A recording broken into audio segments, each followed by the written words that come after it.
Then आप question number 9, जो ज़्यादातर लोगों ने नहीं किया, क्वेश्चन नंबर 9।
जनाब ये रिक्वायरमेंट है, calculate the charges to the income statement in respect of the aircraft for the year ended 31 March 2009, यानी कि प्रॉफिट एंड लॉस का एक्सट्रैक्ट बनाए। और दूसरा वो आपसे पूछ रहा है कि what will be the carrying amount in the statement of financial position, इसका मतलब एसओएफपी का डिस्क्लोजर बनाए। ठीक हो गया, तो ये रिक्वायरमेंट है और फिगर्स आर इन थाउजेंड्स।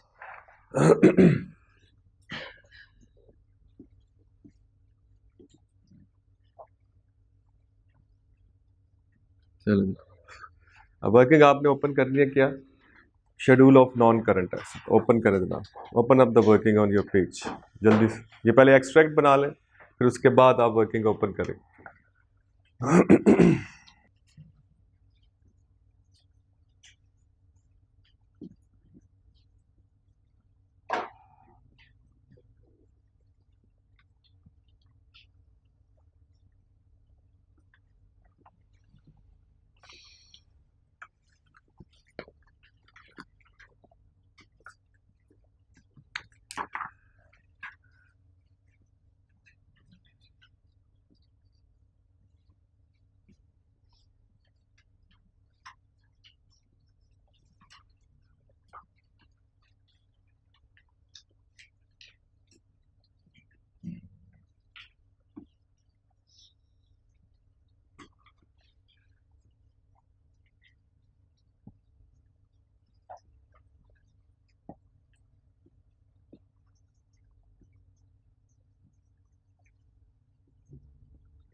जनाब ये फॉर्मेट हमने बना ली just to solve our question. सबसे पहले आपने प्रेजेंट में हमेशा ये प्लान आउट करना है कि आपने आंसर देना कैसे। ठीक, हैप्पैज़र्डली आंसर नहीं शुरू करते, फिर बाद में आपसे कंट्रोल नहीं होगा उसका सोल्यूशन।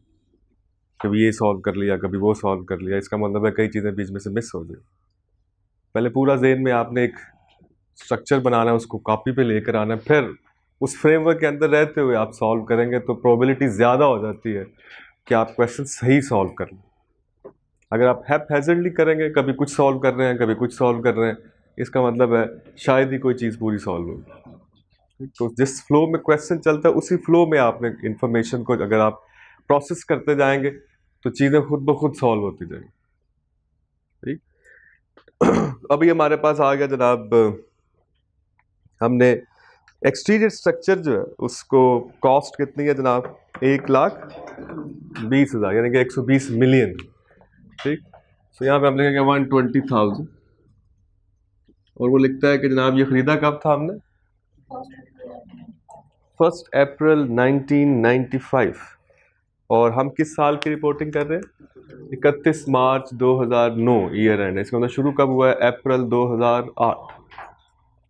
इसका मतलब है परचेज डेट से लेकर अप्रैल 2008 तक देखें कितने साल हो गए इसको, how many years have been passed.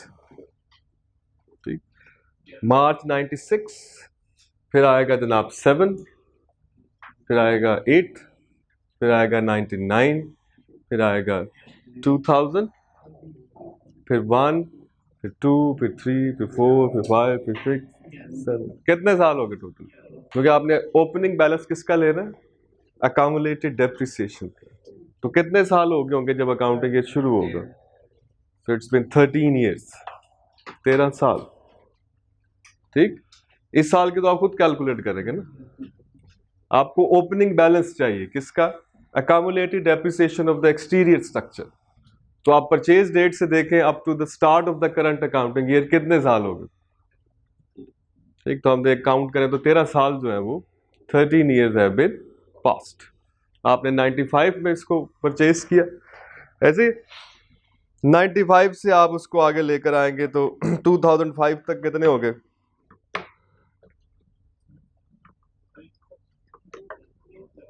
नहीं वैसे ही कह रहा हूँ ना। फिर उसके बाद आप 2 ईयर्स और इंक्लूड कर लें तो कितने बन गए जनाब, 13 ईयर्स। चलो जी निकालें, कामुलेट डेप्रिसिएशन कितनी आती, 78,000 78,000। कैसे कैलकुलेट हुई है, 1,20,000 divided by useful life multiply by number of past years. कितने साल गुजर चुके हैं, और वो गुजर चुके हैं कितने, 13 साल। हमारे पास ओपनिंग बैलेंस आ गया 78,000। सही हो गया। इसके बाद तो 20, यूजफुल लाइफ है जी 20 साल। इसके बाद अब दूसरा है हमारे पास इंटीरियर। ठीक, इसकी यूजफुल लाइफ है 5 साल। इसकी कॉस्ट है जनाब हमारे पास 25,000 और ये कब खरीदा है, अप्रैल 2005। इसकी निकाले जी ओपनिंग बैलेंस ऑफ अकामुलेटेड है जी सर, 15,000। देख लें जी सबके पास यही आती, 15,000 आती। 15,000 डिवाइडेड बाय 5 मल्टीप्लाई बाय 2। मार्च 6 और मार्च 7, 2 सालों की डेप्रिसिएशन आपने।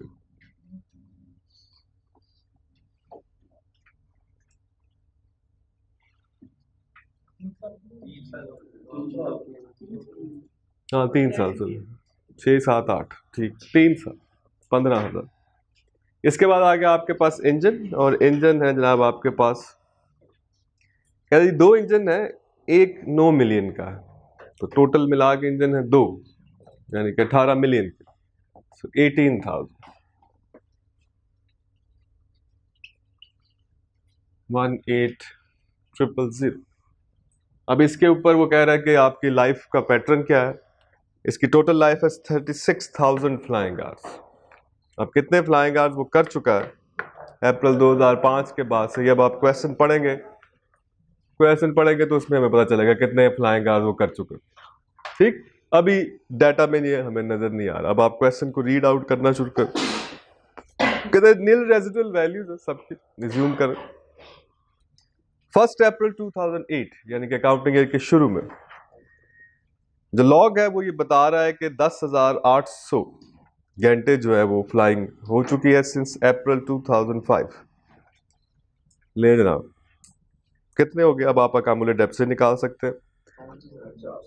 18,000 डिवाइडेड बाय 36,000 मल्टीप्लाई बाय 10,800 कितना हो गया, 5400। अभी आप ये याद रखें कि ये 2 इंजन ये भी 2 इंजन हैं और ये भी 2 इंजन की ही डेप्रिसिएशन।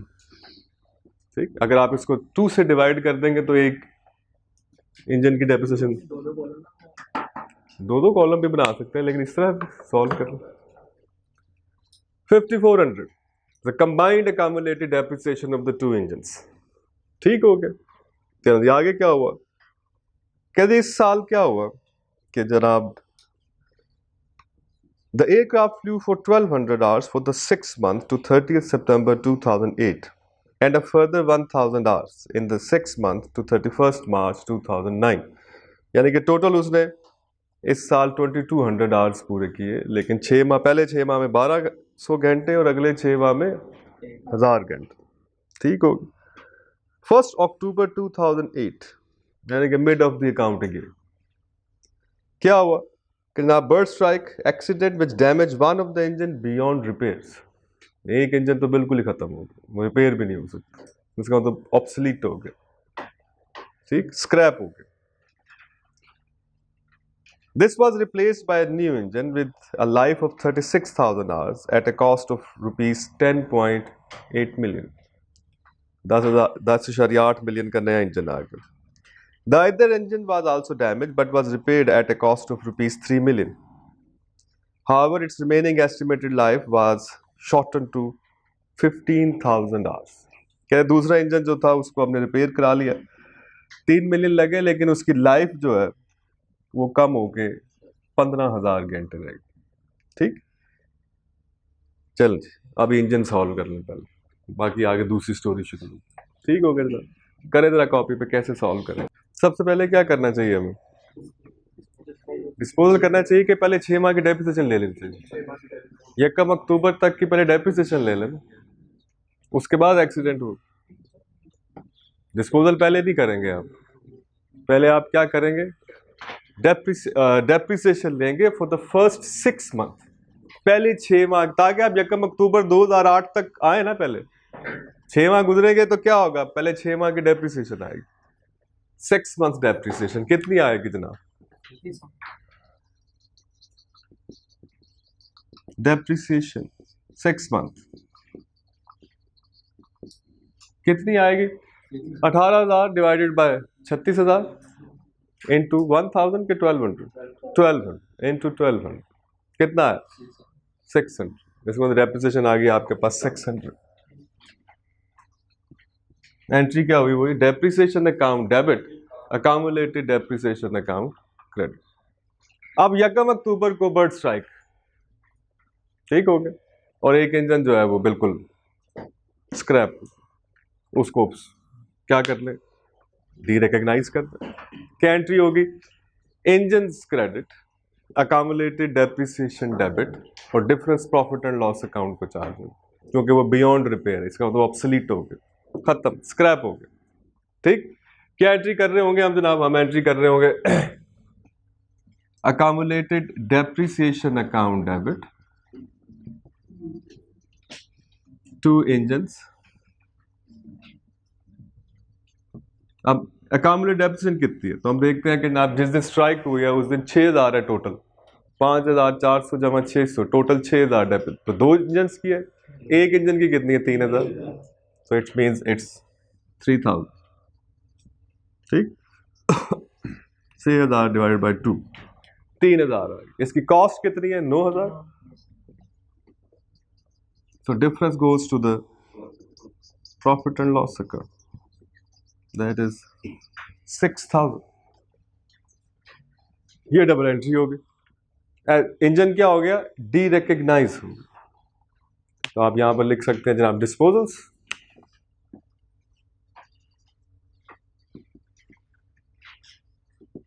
$9,000 माइनस, ठीक हो गया, डिस्पोजल्स कितना लिखेंगे यहां पे 3,000, जो इंजन आपका चला गया, खत्म हो गया, बियॉन्ड रिपेयर हो गया, उसको भी डी रिकॉग्नाइज। और जो डिफरेंस है 6,000 या क्या लिखेंगे, लॉस ऑन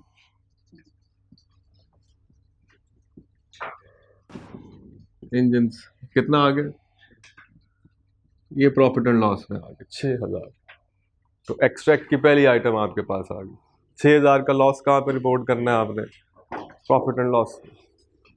सही हो गया। अब इसके फौरन बाद वो कहता है आपने नया इंजन परचेज कर लिया, उसको क्या कर ले? कैपिटलाइज कर ले। क्या लिखे जी? एडिशंस।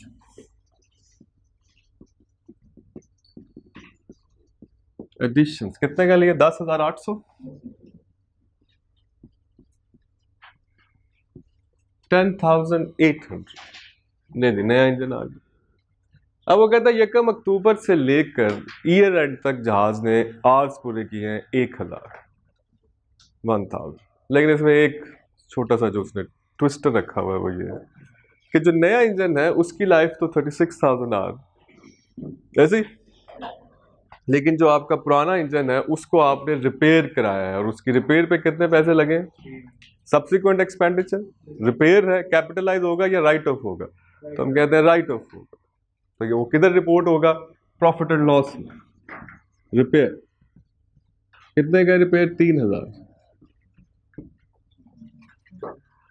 ठीक हो गया।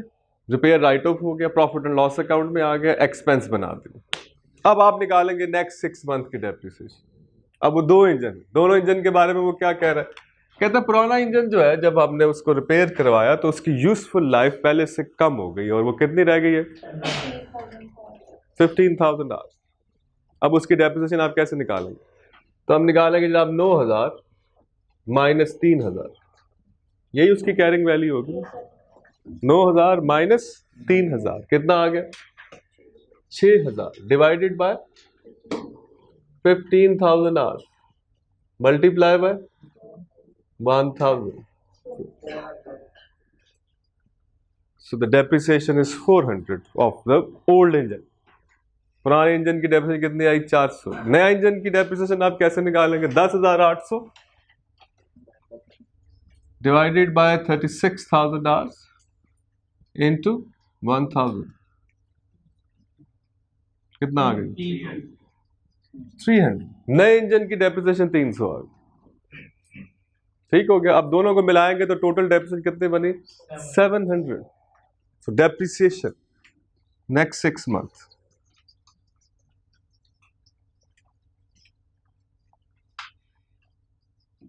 सेकंड 6 मंथ कितने आगे जनाब? 700। नहीं ना, यहां पर आपका इंजन वाला जो पार्ट है क्वेश्चन का वो पूरा हो जाता है। अब आप देखें इसके अंदर उसने क्या किया? Subsequent expenditure, replacement of existing component और चेंज इन यूजफुल लाइफ। 3 चीजें उसने इकट्ठी की हुई इसके अंदर। ठीक, एक उसने क्या किया? Replacement of an existing component एक टेस्ट किया उसने। दूसरा उसने क्या टेस्ट किया? सब्सिक्वेंट एक्सपेंडिचर राइट ऑफ होना चाहिए। तीसरा वो क्या टेस्ट कर रहा है कि अगर यूजफुल लाइफ में चेंज आ जाए तो करंट ईयर डेप्रिसिएशन चार्ज जो है वो चेंज हो जाएगा। ठीक, अच्छा उसके बाद अगर आप क्वेश्चन को आगे लेके चले तो आगे क्या कह रहा है जनाब? The accident also caused some cosmetic damage to the exterior of the aircraft, which required repainting at a cost of 2 million. ये भी subsequent expenditure कहाँ पे रिपोर्ट करना है? Profit and loss. Repaint. So it's a 2,000. Repaint 2,000. उसके बाद क्या हो रहा है जनाब? The company took the opportunity to upgrade its cabin facility at a cost of rupees 4.5 million. This did not increase the estimated remaining life of the cabin fitting, but they improved the facilities enable company to substantially increase the airfares on the aircraft. तो 4 या 5 आपने further subsequent expenditure है, कहता है इससे life नहीं बढ़ी लेकिन आपने टिकट के रेट बढ़ा दी। अब इसका क्या मतलब है कि इसको कैपिटलाइज करना है या राइट ऑफ करना है? जी सर, कैपिटलाइज करें। क्यों कैपिटलाइज करेंगे? क्योंकि इसके फ्यूचर इकोनॉमिक बेनिफिट्स बढ़ गए हैं इसकी वजह से। कैसे? इन द शेप ऑफ कि आपने टिकट्स के रेट बढ़ा दी। पहले अगर आप 3,000 फेयर ले रहे थे, अब शायद आपने 3,500 या 4,000 फेयर कर दिया। इसका मतलब यह है कि increase in future economic benefits. तो IS 16 ये कहते हैं कि अगर एक्सपेंडिचर की वजह से फ्यूचर इकोनॉमिक बेनिफिट इंक्रीज हो जाए तो आपने उसको क्या करना होता है, कैपिटलाइज। तो इसका मतलब एडिशंस में आ जाएगा यहाँ पे, और कितना आ गया 4500 ये भी डेबिट हो गया। अब आप इसकी डेप्रिसिएशन निकालें, इंटीरियर की डेप्रिसिएशन कितनी आती है?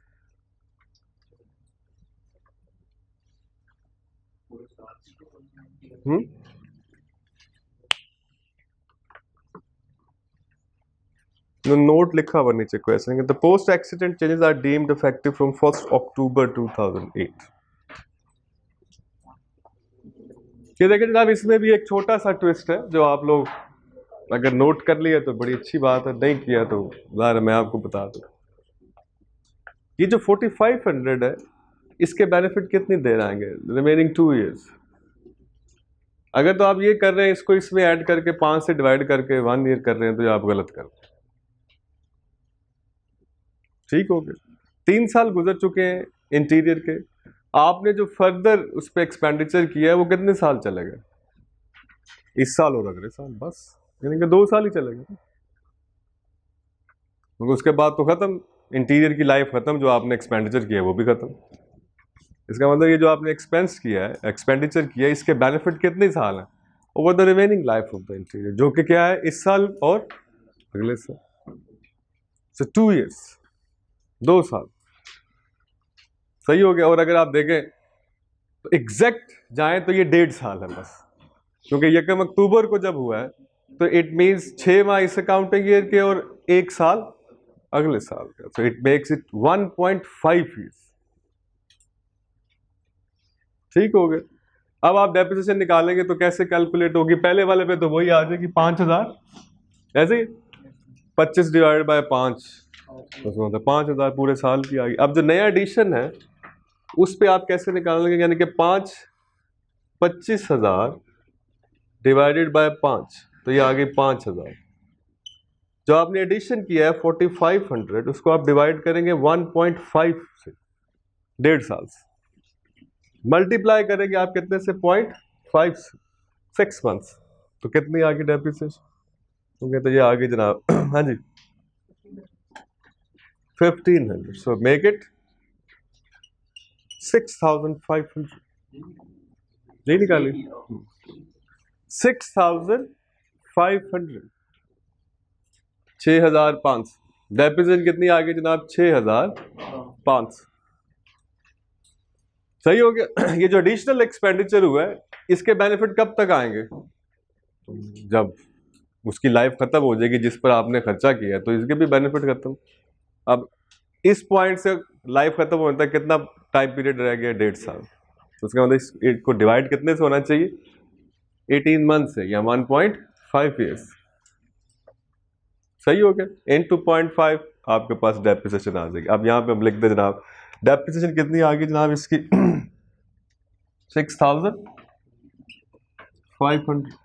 यहाँ पे आप वर्किंग दे सकते हैं पेपर के अंदर, रेफरेंस वर्किंग 2 जो भी आप लिखना चाहें, उसके साथ भी आप वर्किंग का रेफरेंस दे सकते हैं, working 1 it is unacceptable in the exam. ठीक, आपने इसको इस तरह से लिखते जा वर्किंग 1 वर्किंग 2, ताकि एग्जामिनर देख ले कि आपने किस तरह से इसको कैलकुलेट किया। सही हो गया, मतलब कैलकुलेटर पे वर्किंग करके बस लिख नहीं देनी है, आपने एग्जामिनर को बताना भी है कि मैंने क्या जमा तफरीक किया, क्या डिवाइड किया, क्या मल्टीप्लाई किया। ठीक इसके बाद बच गया जी एक्सटीरियर, तो इस पर तो कोई खास है नहीं। इसकी कितनी डेप्रिसिएशन आती है जी, 6000। चलो डेप्रिसिएशन टोटल कर ले कितनी बन गई, P&L में ले डेप्रिसिएशन सबको टोटल करके 13,800, कैसे हुआ जी, 6000 प्लस 6500 प्लस 600 प्लस, जी जनाब इन सबको प्लस करें तो ये देखें 13,800 ही आता, 13,800। ठीक हो गया, ये प्रॉफिट एंड लॉस का डिस्क्लोजर पूरा हो गया। अब आप उसको टोटल करेंगे एट द एंड,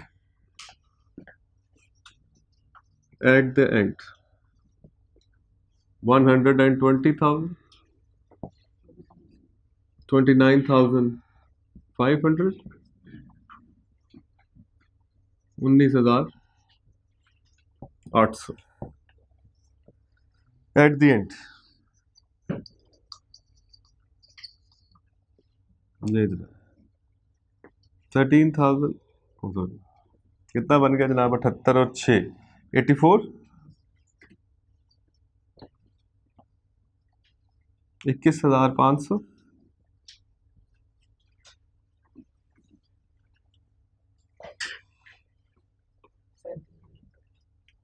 3700।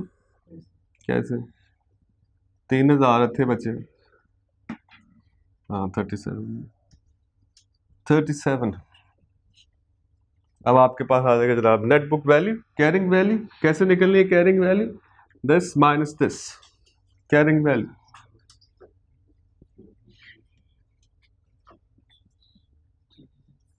36,000, 8,000 के 7,000। ये कितना आ गया? 16,000। ले जाओ। अभी आप बैलेंस शीट पे लिख सकते हैं exterior 36,000, interior 8,000 and engines 16,001। Now it's a complete course। अब ये आंसर पूरा हो।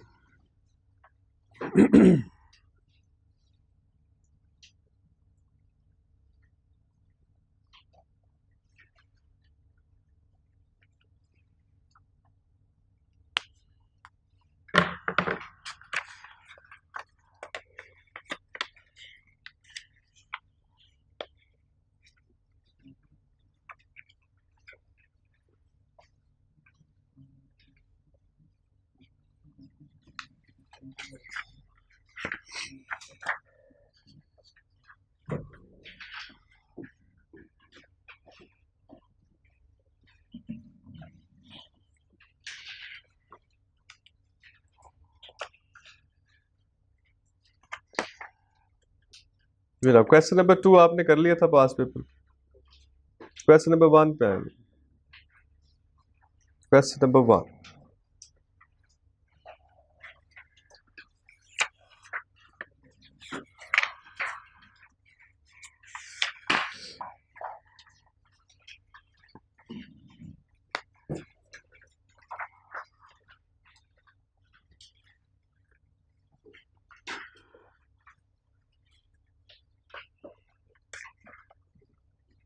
Question number 1 of the past. Note कर लिया जी आप साहब?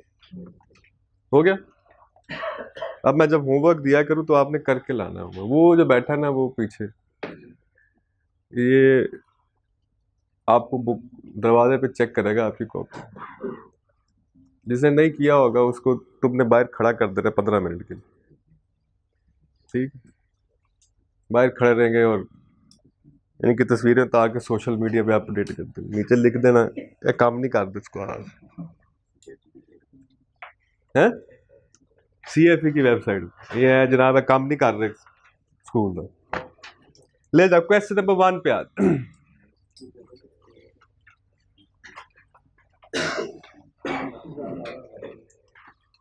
ले जनाब ये अटेम्प्ट है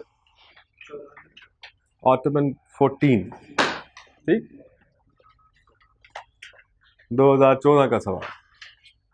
क्वेश्चन नंबर 1, लास्ट टाइम हमने पढ़ा जनाब एंटिटी रीवैल्यू करे एसेट्स को तो क्या डबल एंट्री होगी। फिर हमने पढ़ा जनाब कि अगर एक ऐसा एसेट जो प्रीवियसली रीवैल्यूड है अगर उसमें लॉस आ जाए तो decline in value should be charge to the revaluation reserve. याद आ गया रूल? और फिर हमने कहा जनाब अगर किसी ऐसे एसेट की वैल्यू में इंक्रीज आ जाए जिसपे प्रीवियसली आपने प्रॉफिट एंड लॉस में लॉस चार्ज किया है तो सबसे पहले क्रेडिट किसको जाएगा? प्रॉफिट एंड लॉस को। लेकिन वहां पर हमने लिखा जनाब कि देखना यह है कि जैसे रीवैल्यूएशन रिजर्व रियलाइज हो रहा होता है वैसे वो लॉस भी रियलाइज हो, तो आपने उस चीज़ को कंसिडर करना है। और फिर रिवर्सल एंट्री करनी। यार आज अब इस क्वेश्चन में थोड़ी सी इसकी एप्लीकेशन देखेंगे, ठीक। The Shazad Textile Mills have purchased a plant for rupees 500 million. Entries have prepared the journal entries of the above transaction from the date of acquisition of the plant to the year ended 30th June 2014. यानी कि अब हमारा answer का जो format बनेगा वो पे journal आप उस पर लिखेंगे और डेट और पर्टिकुलर्स और डेबिट और क्रेडिट कॉलम्स बनाएंगे, ठीक। तो अगर आप इसको अपने बोर्ड पर लेकर आए, मिटा दो इसको।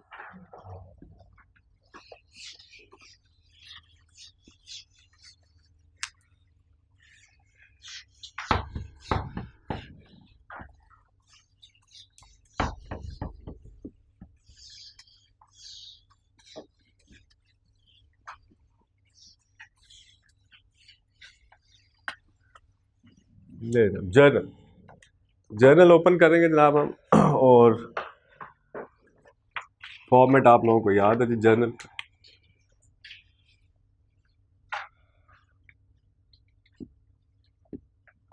Date,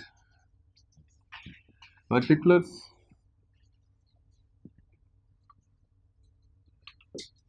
debit, credit.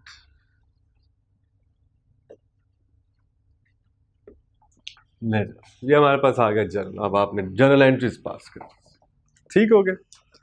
क्या कह रहा है जी, क्या हुआ, 1 जुलाई को 500 मिलियन का प्लांट जो है वो परचेज कर लिया। Purchase a plant for rupees 500 million. मेरे ख्याल में थोड़ी सादा सी एंट्री है जनाब। Plant account debit to payables या फिर कैश। कितने से आ गया जी, इट्स अ 500। इधर लिख ले मिलियन, जरा आसानी हो जाएगी हमें। 500, सो 500 मिलियन प्लांट परचेज हो गया। और ये डेट है जनाब 1 जुलाई 2010।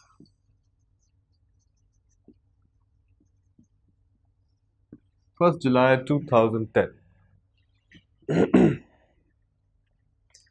Plant has an estimated life 10 years and no residual value. Company ने IAS 16 का रीवैल्यूएशन मॉडल जो है वो अडॉप्ट कर रखा है फॉर द सब्सीक्वेंट महीनों, ठीक हो गया। The details of the revaluation performed by an independent firm of values RS। तो 1 जुलाई 2011 कितनी आ गई जनाब, 575 मिलियन। फिर 1 जुलाई 2012 390 मिलियन। फिर 1 जुलाई 2013 380 मिलियन। आपने एंट्रीज करनी है जनाब, और ईयर एंड है कंपनी का जून, ठीक। प्लांट आपने खरीदा जनाब जुलाई को, और पहला अकाउंटिंग ईयर एंड होगा 30 जून को। लेकिन 30 जून 2011 को रीवैल्यूएशन नहीं हो रही। रीवैल्यूएशन कब हो रही है, नेक्स्ट अकाउंटिंग ईयर जब शुरू होगा। ईयर एंड पे नहीं रीवैल्यूएशन करी, it's a start of the accounting year. Next accounting year जब शुरू होगा तो तब रीवैल्यू। इसका पहले हम 30 जून तक आएंगे। जब हम 30 जून तक आएंगे तो हमें इसमें क्या रिकॉर्ड करनी है, डेप्रिसिएशन, रिकॉर्डेड डेप्रिसिएशन, ठीक हो गया। तो करें जी डेप्रिसिएशन की entry. Depreciation account debit to accumulated depreciation. करें जी कैलकुलेट। 500 डिवाइडेड बाय कितने, ये 10 के 15, 10।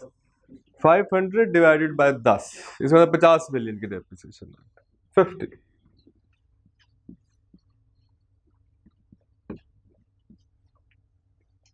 ये किस दिन की एंट्री है, ये है 30 जून 2011। ईयर एंड पे हमने एंट्री कर दी 30 जून 2011। अब आ गए हम जनाब किस साल में, 1 जुलाई 2011। जब वो कह रहे हैं इसको हमने क्या कर दिया, रीवैल्यू कर दिया। 1 जुलाई 2011, ठीक हो गया जी। हाँ मतलब बताएं क्या एंट्री होगी, बताओ एंट्री क्या होगी।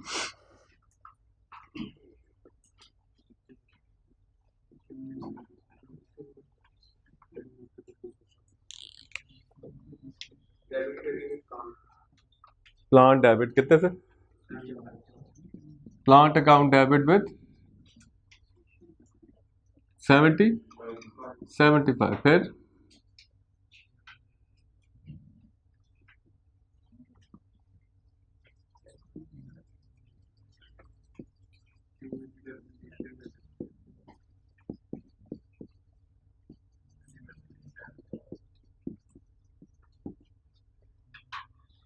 कितना हो गया? 125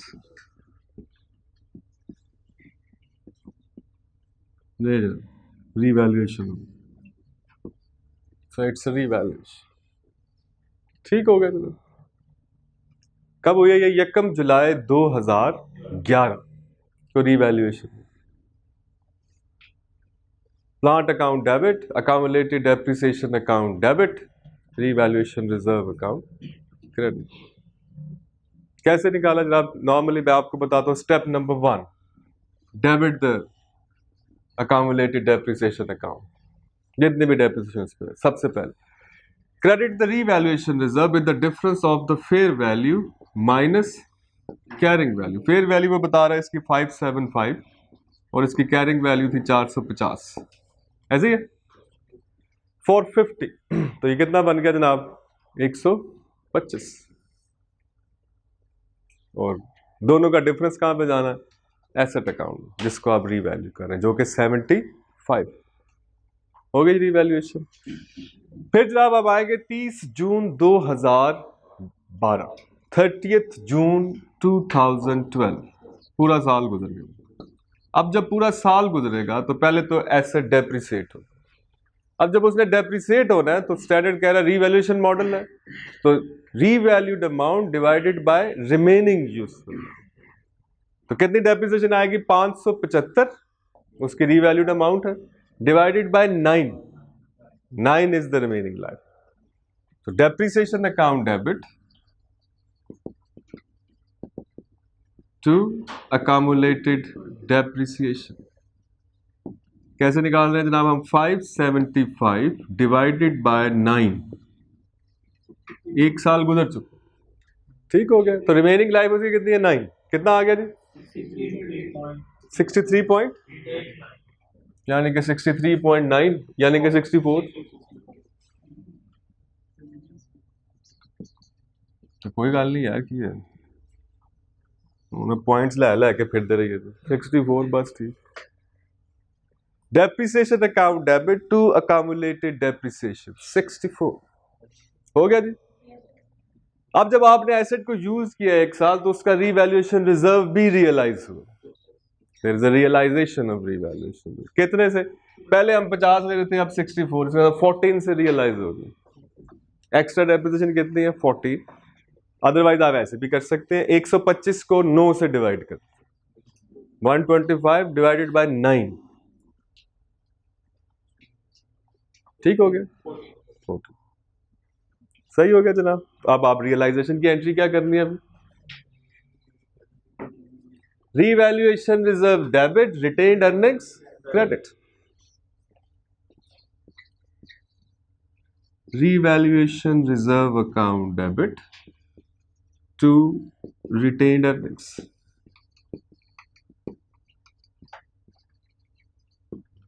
that is 14 and 14। ठीक हो गया जनाब। ये है जी 30 जून 2012 की रीवैल्यूएशन। आप कब कर रहे हैं? अगले अकाउंटिंग ईयर के स्टार्ट पे, जो कि है जुलाई 2012, 1 जुलाई 2012। 1 जुलाई, अब आ गया 1 जुलाई 2012।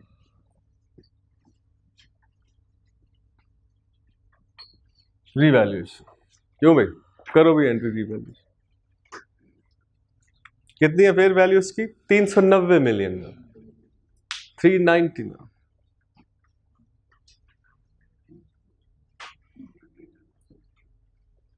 स्टेप नंबर 1, इधर देखो मेरी तरफ। पहला स्टेप में क्या करते हैं? नहीं, पहला काम क्या करना है? Accumulated depreciation debit.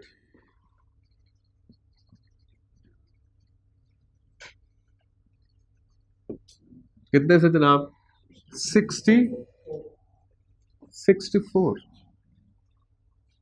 सही हो गया। आपके एसेट की वैल्यू में लॉस कितना आया? तो आपके एसेट की कैरिंग वैल्यू थी 575 माइनस 64, ये इसकी कैरिंग वैल्यू थी। कितनी आ गई?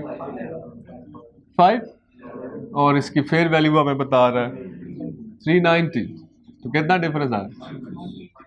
120, 121। This is amount of loss. ठीक। अब चूंकि एसेट की वैल्यू में डिक्लाइन आ गया, डिक्रीज आ गया, रीवैल्यूएशन लॉस आ गया, तो 16 क्या कहता है? पहले लॉस किसको चार्ज करेंगे? रीवैल्यूएशन रिजर्व को। क्या? कहां तक? Up to the extent of जितना उसमें बैलेंस है, यहां 0 तक। अब आप देखो उसमें बैलेंस कितना पड़ा। हमने इसको क्रेडिट किया 125 से, 14 रियलाइज हो चुका। तो 125 में से 14 निकालें तो कितना बचे? 111। और हमारे पास लॉस कितना है? 121। इसका मतलब 111 तक revaluation reserve. Revaluation reserve debit.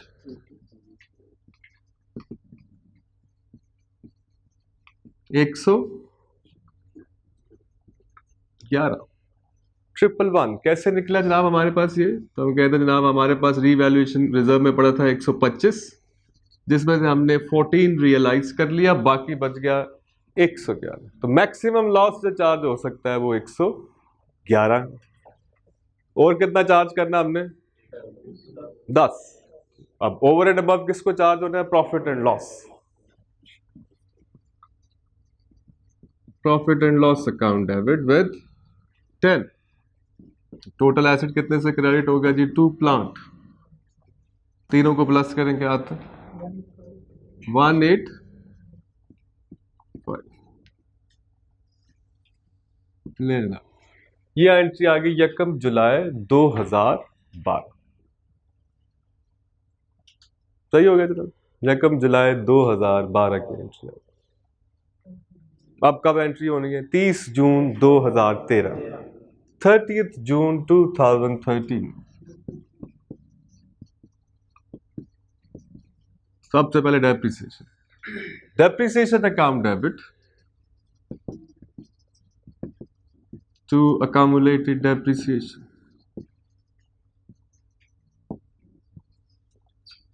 अब इसकी वैल्यू है हमारे पास 390 divided by 8, that is the remaining useful life. 48.49।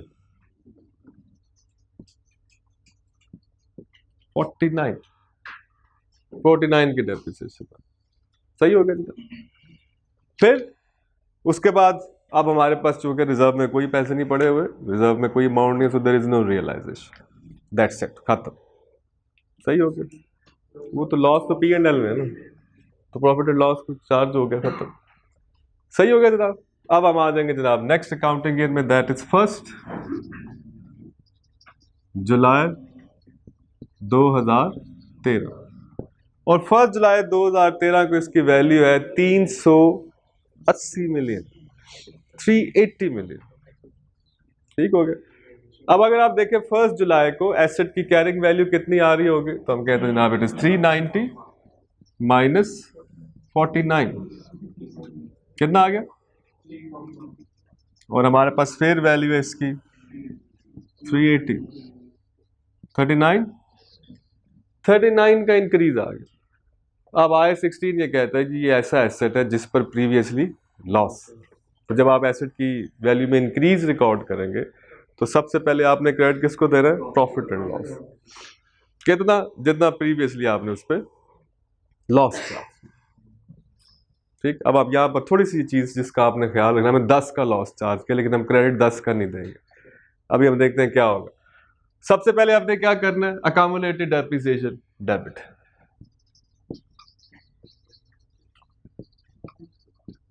Account debit with 49 से डेबिट करने हमें।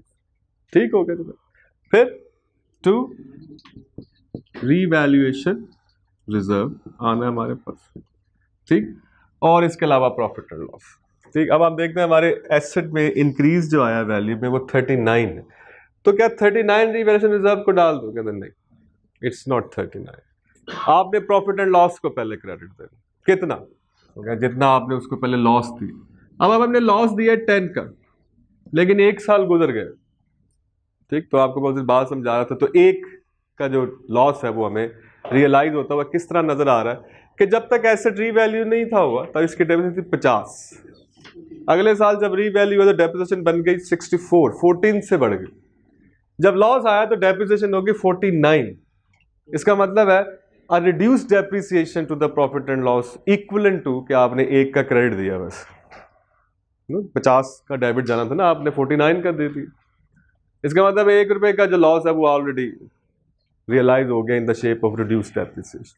तो मैक्सिमम क्रेडिट आप कितना दे सकते हैं यहाँ पे हम to profit and loss? It's 9।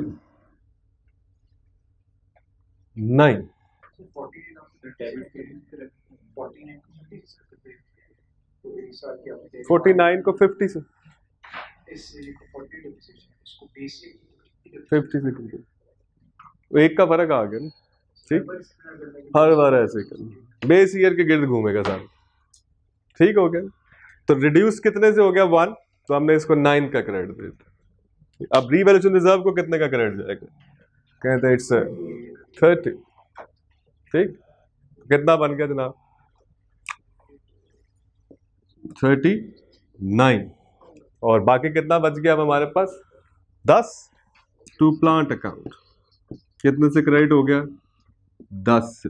अब आपके प्लांट की वैल्यू कितनी आ रही होगी? पूरा हो गया कि गलत हो गया? 380 मिलियन। 390 माइनस 49, 341। ये फिर 39 ही आ रहा है ना यहाँ पे, तो यही बनेगी एंट्री।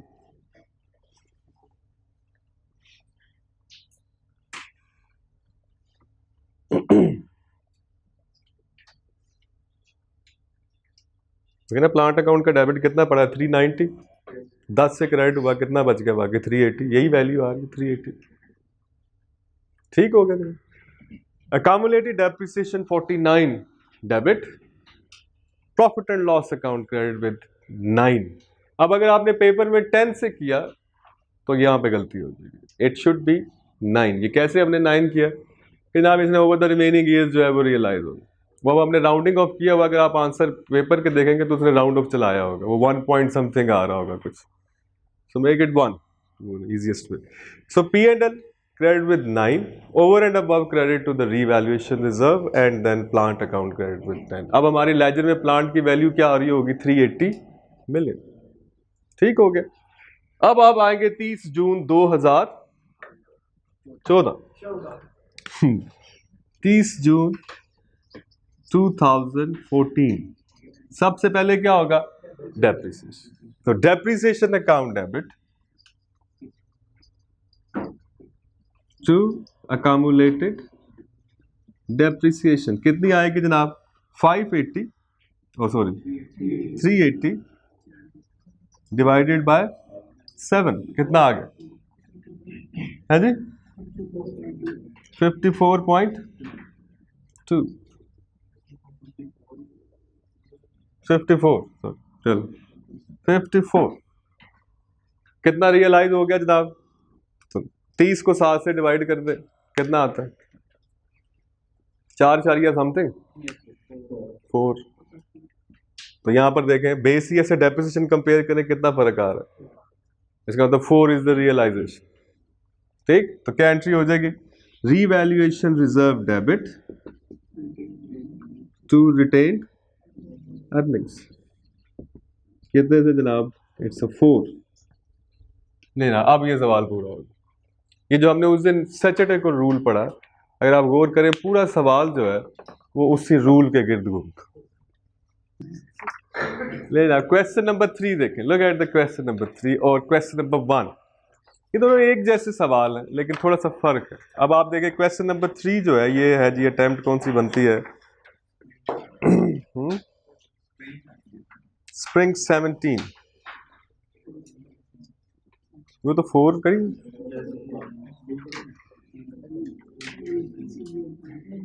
वो तो थ्योरेटिकल है ना, it's a simple theoretical question.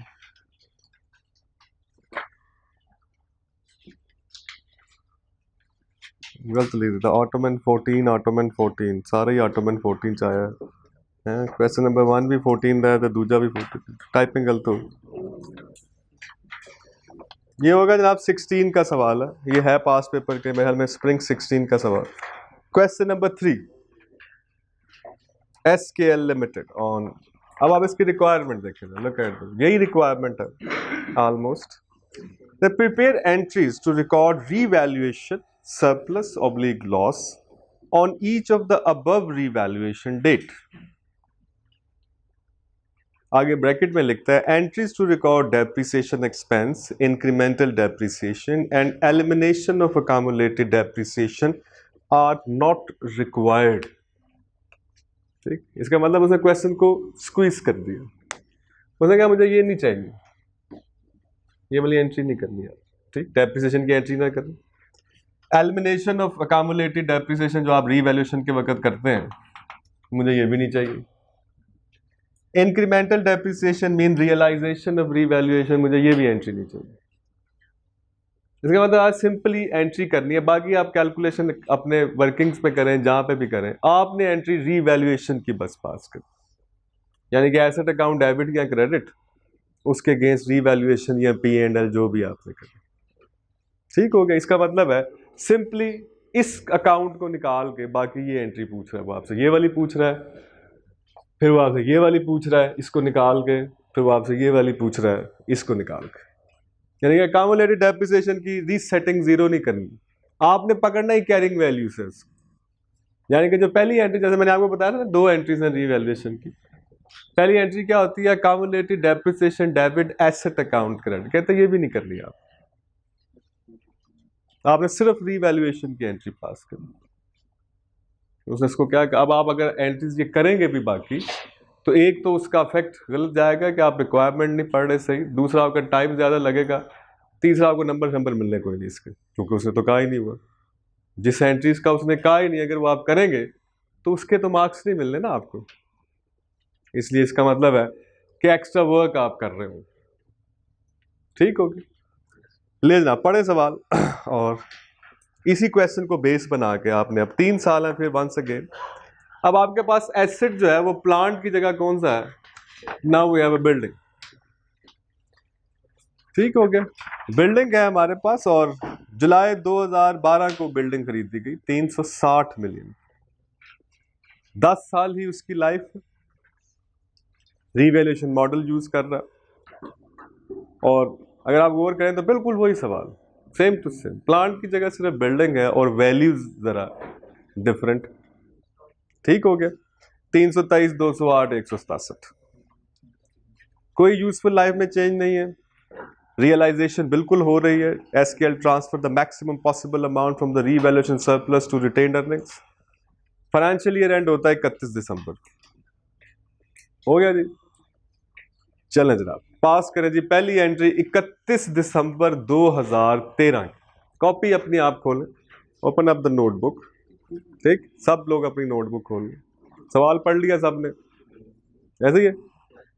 अब आपने अपने पेज पर एंट्री करनी, पास द एंट्री।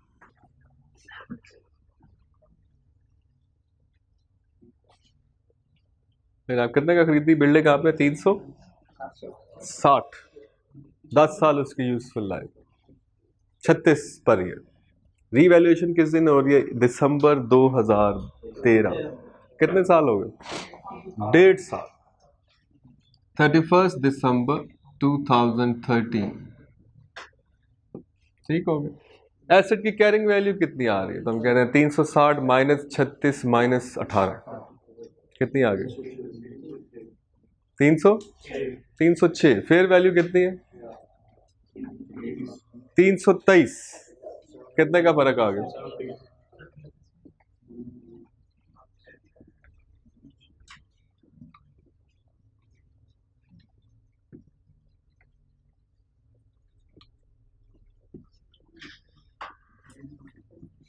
पहले एंट्री बस। That's it. Building account debit to revaluation reserve. सही हो गया जनाब. लेना उसके बाद कब एंट्री होगी? 31 दिसंबर 2014. सही हो गया. अब आप देखें, आपने हिसाब किताब पूरा रखना. 323 एसेट ने डेप्रिसिएट होना है अब अपनी रिमेनिंग लाइफ पे, और वो है 8.5 साल. 1.5 साल गुजर गया. नाउ 8.5. सो 323 डिवाइडेड बाय 8.5 कितना आ गया जी पर ईयर? 38. सही हो गया. तो एसेट की कैरिंग वैल्यू क्या होगी? 323 माइनस 38.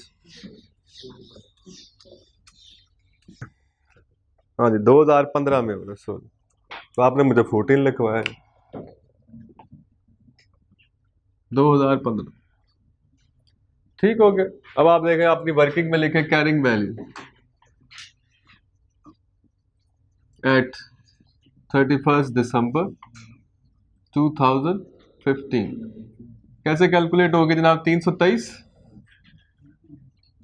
माइनस डेप्रिसिएशन कितनी आ गई कम्युलेटेड, 323 डिवाइडेड बाय 8.5 इंटू 2 क्या आता? 76. ले जा भाई, क्या बच गया? 240. 247 is the carrying value at the date of revaluation. Fair value कितनी बता रहा है? 208. 208 कितना फर्क आ गया? 39. 39 is a decrease in the value of the asset. Loss आ गया. तो सबसे पहले आपने किसको चार्ज करना है? अब रीवैल्यूएशन रिजर्व पे कितनी अमाउंट पड़ गई? 2 सालों का रियलाइज हो चुका है. 2 years रियलाइज. आपके पास कितना पड़ा?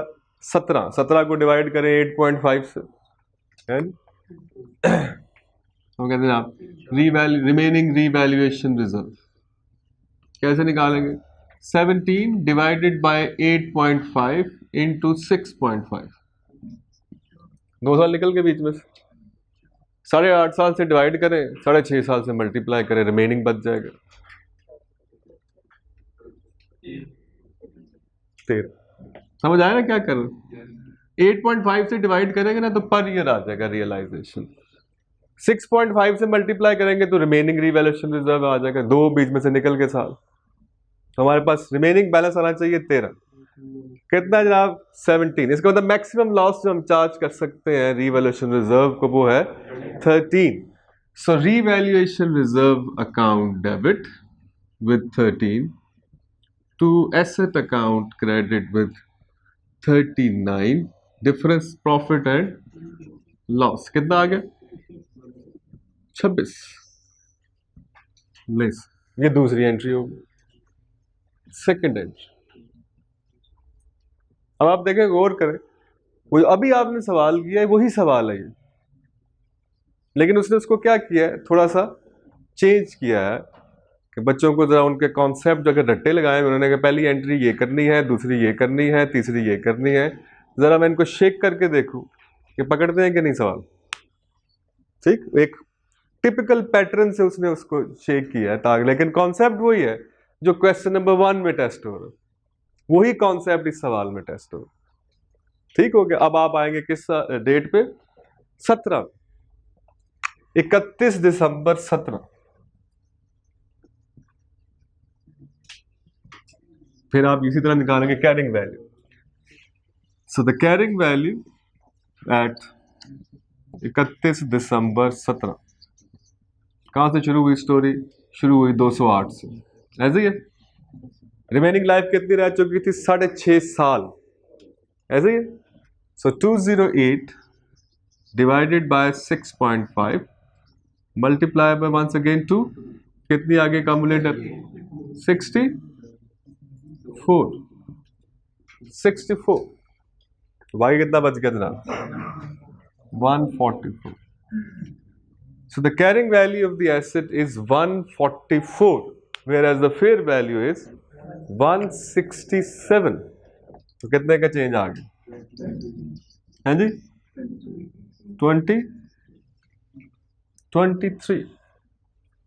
तो क्या करना है जनाब, तो हम कहते हैं जी जब पहले increase in the value of the asset 23 से है, तो क्रेडिट किसको देना है, प्रॉफिट एंड लॉस को। तो कहीं जनाब पहले तो आ गया डेबिट बिल्डिंग, कितने से डेबिट होनी है building, 23 to profit and loss. ठीक, अब आप देखें सारा 23 नहीं डाल देना आपने, अब आपने देखना रिमेनिंग कितना है। तो 26 जो था कितने सालों पे जाना था, 6.5, 2 साल गुजर गए, 4.5, क्या बचता है बाकी,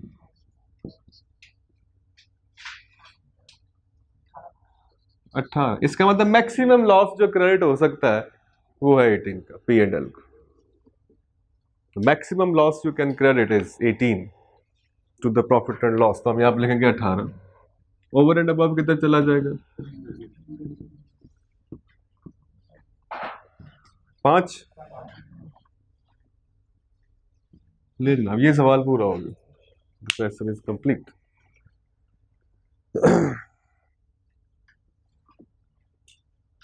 building to profit and loss to revaluation reserve, 3 entries करनी थी बस, छोटा सा सवाल। और आप देखिए कॉन्सेप्ट बीच में, पीछे बैकग्राउंड में सारी कैलकुलेशन, सारी वर्किंग है पीछे, जरब तकसीम है सर, करनी बस आपने ये 3 एंट्रीज, 1 2 3, 10 नंबर सवाल, 10 मार्क्स।